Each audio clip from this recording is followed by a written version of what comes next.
ପିଲାମାନେ ଆଜି ଆମେ ପ୍ରଥମ ଶ୍ରେଣୀ ପାର୍ଟ 2 ହସ ଖେଳ ବହିର ପାଠ 18 ବରଷା ବିଷୟଟିକୁ ଭଲ ଭାବରେ ପଢିବା ଏବଂ ବୁଝିବା। ତା ପୂର୍ବରୁ ଯଦି ତମମାନେ ଏହି ଚ୍ୟାନେଲରେ ନୂଆ ଅଛ ଚ୍ୟାନେଲଟିକୁ ସବସ୍କ୍ରାଇବ କରିଦିଅ। ଚାଲ ପିଲାମାନେ ବିଷୟଟିକୁ ଭଲ ଭାବରେ ପଢିବା ଏବଂ ବୁଝିବା। ଦେଖିବା ଏଠି ବିଷୟଟିର ନାଁ କଣ ନା ବରଷା। ଏଠି ବର୍ଷା ମାନେ କଣ ଏଠି ଦେଖିବା। ଏଠି ପିଲାମାନେ କହିଲେ ଦେଖି ଏଠି ସବୁ କଣ ଦେଖୁଛ? ଏଠି ସବୁ କଣ ପଶୁ ପକ୍ଷୀ ମାନେ ଏକାଠି ରୁଣ୍ଡ ହୋଇଛନ୍ତି। ରୁଣ୍ଡ ହୋଇକି କଣ କରୁଛନ୍ତି ନା ଆକାଶକୁ ଚାହିଁଛନ୍ତି। ଦେଖିବା ଏବଂ ବୁଝିବା ଏଠି କାହିଁକି ସେମାନେ ଉପରକୁ ଚାହିଁଛନ୍ତି। ଏଠି ପିଲାମାନେ କେଉଁ ପଶୁ ପକ୍ଷୀ ମାନଙ୍କୁ ଦେଖୁଛ କହିଲ? ଏଠି କିଏ ନା ଏଠି ହଉଛି ବେଙ୍ଗ। ଏଟା କେଉଁ ପକ୍ଷୀ କହିଲ ପିଲାମାନେ? କହିଲ ଦେଖି କୁହ ଏଟା କିଏ? ଏଟା କେଉଁ ପକ୍ଷୀ? ଏଟା ହଉଛି କାଉ। ଏଟା କିଏ? ଏଟା ହଉଛି କିଏ? ଇଏ ହଉଛି ପିଲାମାନେ ଠେକୁଆ। ଏଠି କିଏ ନା ଏଠି ହଉଛି କୋକିଶିଆଳ। ଏଠି ହେଉଛି କୁକୁର। ଆଉ ଏଟା କେଉଁ ପକ୍ଷୀ କହିଲ ପିଲାମାନେ? ଏଟା ହଉଛି ପାରା। ଏଠି ବି ମଧ୍ୟ କାଉ ଅଛି। ଏଟା କିଏ ପିଲାମାନେ? ଏଟା କେଉଁ ପଶୁ କହିଲ ପିଲାମାନେ? ଏଟା ହଉଛି ଓଧ। ହେଲା। ଦେଖିବା ପିଲାମାନେ ଏବେ ସେମାନେ ଏଠି କାହିଁକି ଏକାଠି ହୋଇଛନ୍ତି ଆଉ ଏକାଠି ହେଇକି କାହିଁକି ସେମାନେ କଣ ଉପରକୁ ଚାହିଁ ରହିଛନ୍ତି। ବିଷୟଟିକୁ ଭଲ ଭାବରେ ପଢିବା ଏବଂ ବୁଝିବା। ଅନେକ ଦିନ ଧରି ବର୍ଷା ହୋଇ ନଥାଏ। ନଈ ନାଳ ପୋଖରୀ ଓ ଗାଡ଼ିଆର ପାଣି ଶୁଖି ଯାଇଥାଏ। ଠେକୁଆ କୋଇଲି କପୋତ ବେଙ୍ଗ ବେଙ୍ଗୁଲି କପୋତୀ କୁକୁର କାଉ ଓଧ ଓ କୋକିଶିଆଳ ପାଣି ପାଇଁ କଲବଲ ହେଲେ। ଶେଷରେ ଓଠ ପାଟି ଶୁଖି ଯାଉଥାଏ। ଆତୁର ହୋଇ ମେଘକୁ ପାଣି ମାଗିଲେ। ପୁଣି ସେମାନେ ଗୀତ ଗାଇଲେ। କାଉ ଡାକିଲା କା କା ବର୍ଷା ରାଣୀ ଆ ଆ ହୁକେ ହୋ ବିଲୁଆ ନନା ବର୍ଷା ରାଣୀ ତୁ ଆମକୁ ଅନା। ଶେଷରେ ଡାକିଲା ବେଙ୍ଗୁଲି ରାଣୀ ମେଘରୁ ଝରିଲା ବର୍ଷା ପାଣି।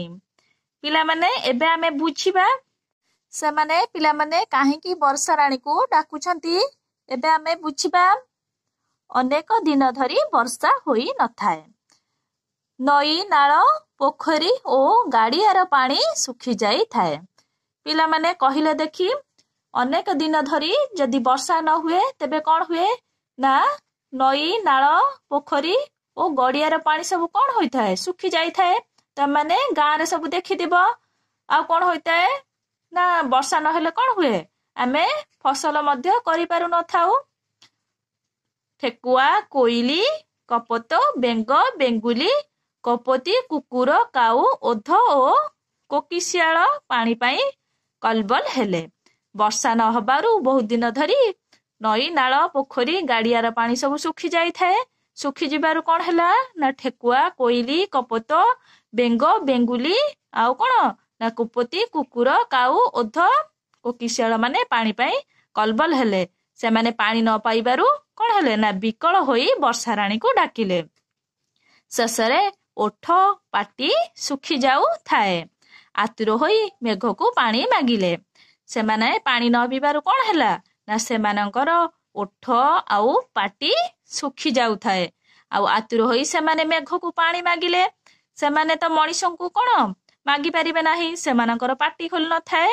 ସେମାନେ କଣ ସେଥିପାଇଁ ଆତୁର ହୋଇ ମେଘକୁ ପାଣି ମାଗିଲେ। ପିଲାମାନେ କହିଲ ଦେଖି ତମକୁ ଶୋଷ ଲାଗିଲେ ତମେ ଯଦି କଣ ତ ଶୋଷ ଲାଗିବା ସମୟରେ ତମକୁ ଯଦି ପାଣି ନ ମିଳେ ତମମାନଙ୍କର କଣ ହବ ନା ଓଠ ପାଟି ସବୁ ଶୁଖିଯିବ।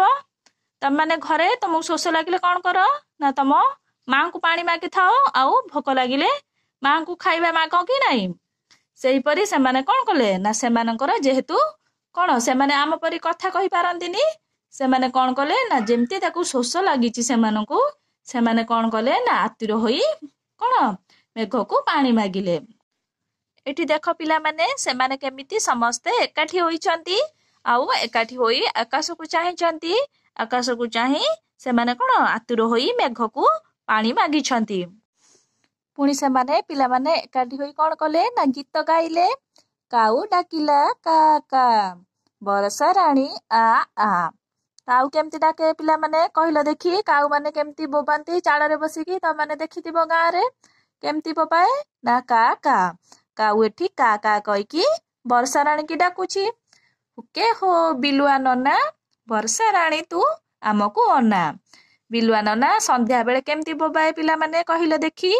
ହୁକେ ହୋ ଏମିତି କହିକି ବୋବାଏ ନା ନାହିଁ? ସେ ହୁକେ ହୋ ଏମିତି କହିକି ବିଲୁଆ ନନା କ'ଣ କଲା ନା ବର୍ଷା ରାଣୀକୁ ଡାକିଲା। ଶେଷରେ ଡାକିଲା ବେଙ୍ଗୁଲି ରାଣୀ, ମେଘରୁ ଝରିଲା ବରଷା ପାଣି। ଶେଷରେ କିଏ ଡାକିଲା ପିଲାମାନେ ବର୍ଷା ରାଣୀକି? ନା ବେଙ୍ଗୁଲି ରାଣୀ।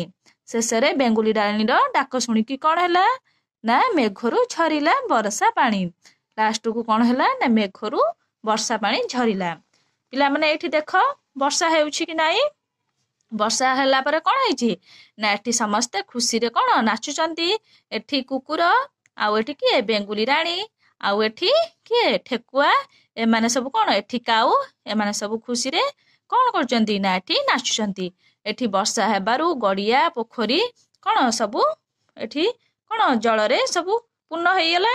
ତାପରେ ଏମାନେ ସବୁ କ'ଣ ହେଲେ ନା ଏଠି ଖୁସିରେ ନାଚିଲେ। ଆଚ୍ଛା ପିଲାମାନେ କହିଲ ଦେଖି, ତମାନେ ଏହି ଗପରୁ କ'ଣ ଶିଖିଲ? ନା ଜଳ ହେଉଛି ଆମର ଜୀବନ।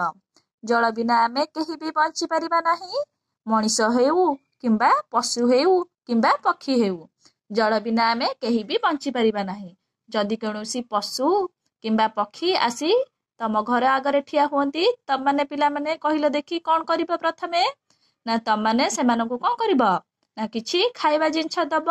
ଆଉ କ'ଣ କରିବ ନା ତା ସହିତ କ'ଣ ଦବ ନା ପାଣି ପିଇବାକୁ ଦେବ। କାହିଁକି ନା ସେମାନେ ଆମ ପରି ପାଟି ଖୋଲି କିଛି ବି କହିପାରନ୍ତି ନାହିଁ। ଆମେ ଯେମିତି କ'ଣ ଆମେ ଘରେ ଭୋକ ଲାଗିଲେ ଆମେ ମାଆକୁ କ'ଣ କହିଥାଉ?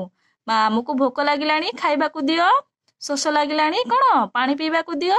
ସେହିପରି କ'ଣ ସେମାନଙ୍କର ପାଟି ଖୋଲି ନଥାଏ, ସେମାନେ ଆମକୁ କିଛି ବି କହିପାରି ନଥାନ୍ତି। ପିଲାମାନେ ତମାନେ ଏହି ଗପଟି ଭଲ ଭାବରେ ବୁଝିପାରିଲ କି ନାହିଁ? ଯଦି ତମାନଙ୍କୁ ଏହି ଗପଟି ଭଲ ଲାଗିଥାଏ, ଲାଇକ୍, ସେୟାର, ସବସ୍କ୍ରାଇବ୍ କରିବାକୁ ଜମା ବି ଭୁଲିବନି। Thank you.